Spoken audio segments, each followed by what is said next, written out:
2:41 de la madrugada, tenemos una amiga que se está despertando en Israel y desde allá, en la cama, porque en el sábado no se trabaja por aquellos lares, ella escucha la radio, viaja un poquitito, se acerca a este Buenos Aires y al mismo tiempo, con su escucha en la magia de la radio, nos lleva a nosotros hasta alguna otra callecita, otro rincón.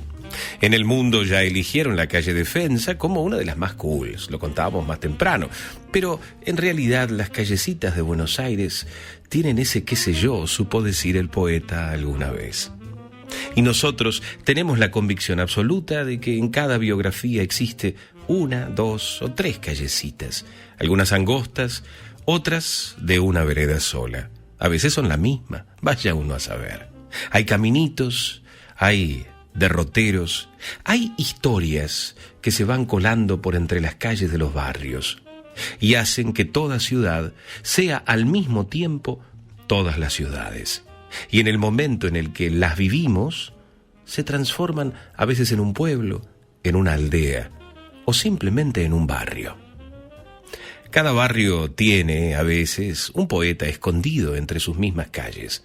Nicolás Marina es uno de los poetas, uno de los trovadores del barrio de Caballito. Y hoy nos cuenta la historia del comensal fantasma de la parrilla Mandinga. Un hábito bien arraigado que tenemos los porteños es el de salir cada tanto a comer afuera. En familia, con amigos, en pareja, con parejas de amigos, compañeros de trabajo e incluso solos. Cada barrio cuenta con su propio panteón de establecimientos gastronómicos para elección del vecino. Bodegones, trattorías, pizzerías, comida árabe, oriental, judía y de las más variadas etnias. Párrafo aparte merecen las parrillas. Esas que perduran como un eco de las costumbres gauchas que los habitantes de los centros urbanos adoptamos de refilón. El acto de sentarse a compartir un banquete cárnico a la vista del fuego, a la vista de ese fuego en que se asó, es más que una preferencia culinaria, un ritual atávico que nos conecta con los mitos de origen de una identidad nacional presente, sobre todo en la imaginación de quienes contribuyeron a forjarla, sin moverse de la capital. Fueron, y son muchas, las parrillas legendarias que alguna vez abrieron sus puertas en el barrio de Caballito. Pero a mí, la que más me viene siempre al recuerdo, es una que seguramente casi todos ya han olvidado. La parrilla Mandinga, esa que estaba ubicada en la esquina de la avenida Avellaneda, poco antes de que ésta pierda su condición de pista de carreras amateur, al intersectar con las calles Neuquén y Colpayo, y describir esa pronunciada doble curva que el periodista y humorista Martín Bilic ha denominado la Eau Rouge porteña, una singularidad vial que, al obligar al automovilista a variar abruptamente el ritmo y la velocidad de conducción, provoca reiterados incidentes de tránsito algunos metros más allá, en su cruce con la avenida Honorio Pueyrredón. El fuego del asador de parrilla Mandinga no se apagaba prácticamente nunca. Solo cerraban el 25 de diciembre, el 1 de enero y el 1 de mayo. Al pasar por la vereda, uno podía sentir el siseo constante de los jugos de la carne chorreando sobre las brasas, como si fuera un nido de serpientes de cascabel enfurecidas. La decoración y el mobiliario destacaban por su austeridad. Mesas y sillas de madera robusta, manteles de papel sobre los que descansaban la infaltable panera de plástico y los cuenquitos de chimichurri y salsa criolla.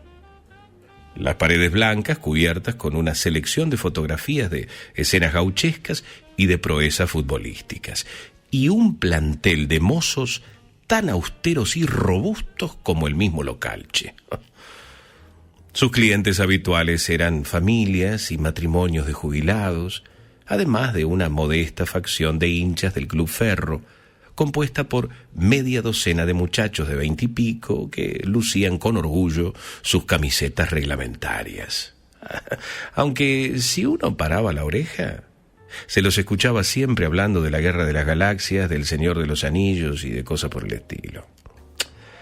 También se los podía ver allí todas las semanas a dos grandes amigos, Rogelio Amenedo y Manuel de María.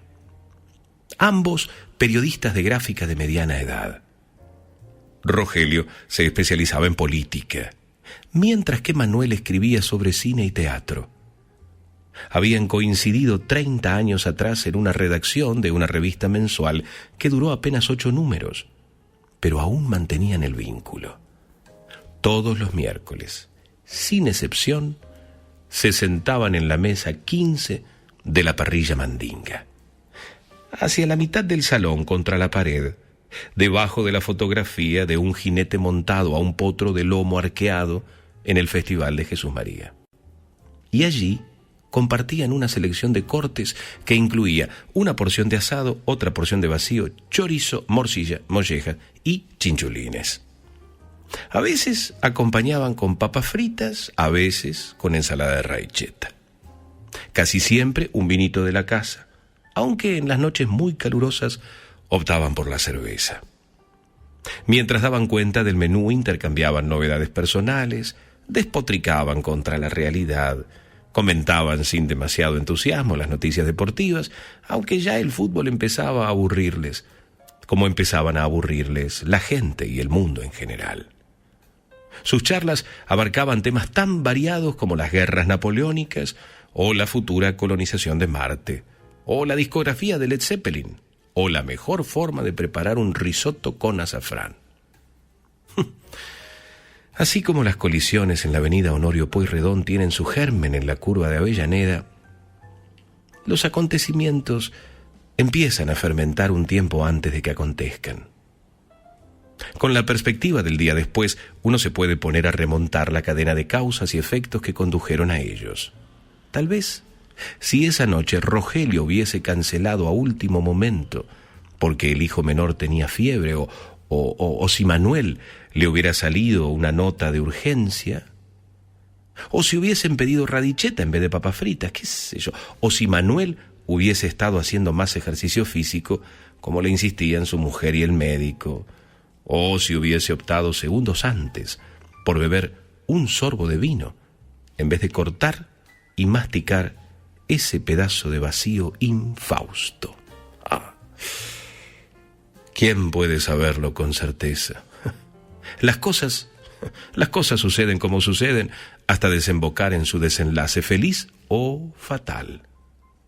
Aquella noche, mientras Rogelio se enfrascaba en recrear la formación del ejército macedonio durante la batalla de Gaugamela, valiéndose de pancitos, aleros y recipientes para el aceite, Manuel, que escuchaba atentamente, se atragantó y murió. Sí, así, de golpe, sin previo aviso ni agonía anticipatoria. Tosió una vez, mejor dicho, profirió un intento de tos. Se puso pálido y cuando su frente golpeó contra la superficie de la mesa, el hálito vital ya había abandonado su cuerpo. No hubo forma de reanimarlo, a pesar de las súplicas acongojadas del amigo, que no paraba de preguntar si había un médico presente. Cuando finalmente llegó la ambulancia, los paramédicos solo pudieron declarar el deceso. Fue una muerte bastante piadosa, si se lo ve desde la perspectiva de la persona a la que le tocó experimentarla, claro. Aunque para quienes lo presenciaron, resultó un episodio traumático que costaría olvidar. Y ni hablar de la familia del difunto, obvio, que lo vivió como un acontecimiento trágico.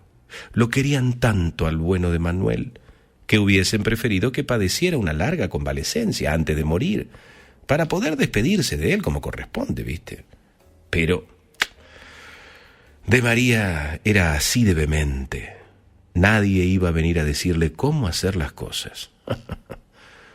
Aunque para los testigos del hecho fue una conmoción, mucho más horrorizados aún quedaron los clientes que al miércoles siguiente, a las 22:16, presenciaron cómo se materializaba el fantasma del periodista en la mesa número 15, así como te lo cuento. Cuando esto sucedió, todas las voces se callaron.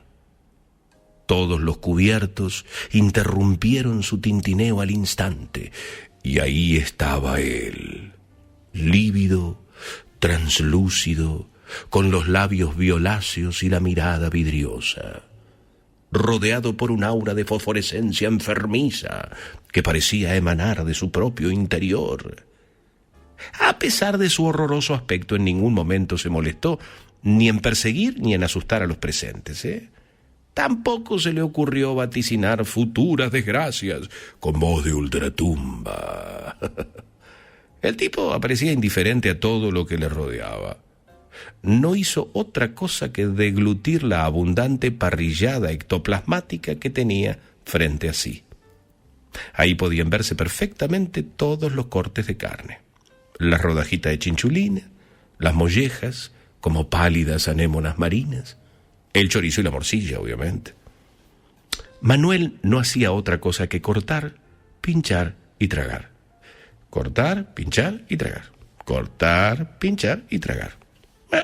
Al engullir cada bocado profería un sonido desagradable, una especie de sorbido gutural atravesado de chasquidos y pequeños gruñidos de satisfacción que le quitaban el apetito a cualquiera, la verdad. Algunos clientes en ese momento se levantaron y se fueron, sin pagar, obviamente. Otros habían quedado paralizados por el horror y siguieron observándolo hasta que el último bocado ingresó a su boca. Entonces, a las 22:38, la hora del deceso de Manuel, el fantasma se desvaneció en el aire. La mesa 15 volvió a quedar vacía como si nada hubiese ocurrido. Al menos por unas horas. Porque lo que de otro modo podría haber quedado como una anécdota insólita y un tanto difícil de creer, volvió a suceder al día siguiente. Y desde entonces, todas las noches, a las 22:16, el comensal fantasma se manifestaba por el lapso de 22 minutos. Para los dueños de la parrilla Mandinga, esto supuso un serio inconveniente comercial. Rápidamente se corrió el rumor de que el restaurante estaba embrujado, y muchos clientes obviamente dejaron de ir. Recurrieron entonces al sacerdote de la parroquia Nuestra Señora de Caacupé. Era un amigo de la casa, que a su vez los contactó con la curia porteña, que envió a un exorcista. Los chicos del barrio lo apodaron el Padre Caruso por su parecido físico con el director técnico, Caruso Lombardi. El religioso llegó con una sotana negra, maletín de cuero a tono, extrajo de él una Biblia, una cruz, un frasco de agua bendita y, aunque parece broma, le juro que es verdad, un banderín de Platense. Cuando a la hora indicada el fantasma hizo su aparición, el Padre Caruso dio rienda suelta a todo su repertorio de admoniciones en latín. No pasó nada, che. Manuel, indiferente, siguió devorando su plato y recién al terminarlo desapareció por propia voluntad. El Padre Caruso volvió a intentarlo las 2 noches siguientes, pero no tuvo éxito. Y a la 4ª noche se presentó con 2 colegas de la Universidad Pontificia, que vinieron como refuerzo. No, tampoco así lograron expulsar al espíritu. No es que se les resistiera, sencillamente los ignoraba, Para él era como si no existieran. El Padre Caruso declaró que no había nada más que hacer y se marchó. Los pibes del barrio comentaron entonces que habría tenido mejores resultados de haber convocado a un exorcista hincha de ferro, ¿viste? Pero a mí permítanme dudar al respecto. También probaron con un gurú brasileño y con un supuesto licenciado en parapsicología cordobés, pero ninguno logró el cometido. Más tarde se hicieron presentes la viuda e hija de Manuel, Verónica y Florcita. Intentaron dialogar con él. Verónica le refería los chismes familiares más recientes, le hablaba del estado de las plantas del balcón, del litigio con la administración del consorcio que no se decidía arreglar el problema de humedad en la cocina. Todos temas que en el pasado hubiesen concitado el interés de Manuel, pero a los que ahora no les prestaba oído. De paso, intentaron sonsacarle algún dato sobre el más allá, si se había cruzado con la tía Beba o con el tío Antonio, qué sé yo. Incluso con el tío Antonio, si este último le había confesado a dónde había escondido los dólares que todos suponían que tenían canutados en algún lugar de la casa, pero que nunca nadie encontró. Lo cierto es que el fantasma de Manuel siguió en lo suyo. Ni siquiera la noticia de que Florcita acababa de ponerse de novia con un artista de circo logró captar su atención. En cuanto a Rogelio Amenedo, su amigo, había quedado tan afectado por la muerte que se resistía a volver. Pero finalmente lo convencieron. Apareció una noche, minutos antes de producirse el evento, y se sentó en su lugar habitual. En cuanto Manuel se materializó, intentó retomar la conversación donde la había dejado meses atrás. Habló de la batalla de Gaugamela y de la caída del imperio persa. Cuando se agotó ese tema, siguió hablando, en este caso, de la nueva película de Scorsese y de la última obra de Cartoon. Habló de los más recientes avances en materia de inteligencia artificial, de las particularidades de la fauna australiana. Habló del reinado de Gengis Khan, habló de la Copa Libertadores, habló de todos los temas que tanto le interesaban al amigo en vida.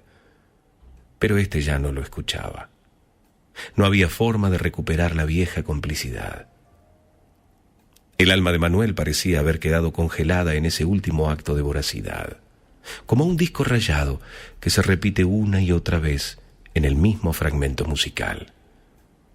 Y a lo mejor los fantasmas son eso, retazos de melodías discordantes, empecinadas en sí mismas, que se resisten a seguir el ritmo de la existencia. Era como si nada de lo que ocurría a su alrededor estuviera sucediendo. Para él, los fantasmas éramos los demás. Así que, faltando todavía 5 minutos para la desaparición del fantasma de Manuel, Rogelio se levantó de su silla, caminó a paso lento hacia la puerta, conteniendo sus emociones en la mandíbula apretada, salió a la calle y nunca más volvió a pisar la parrilla Mandinga.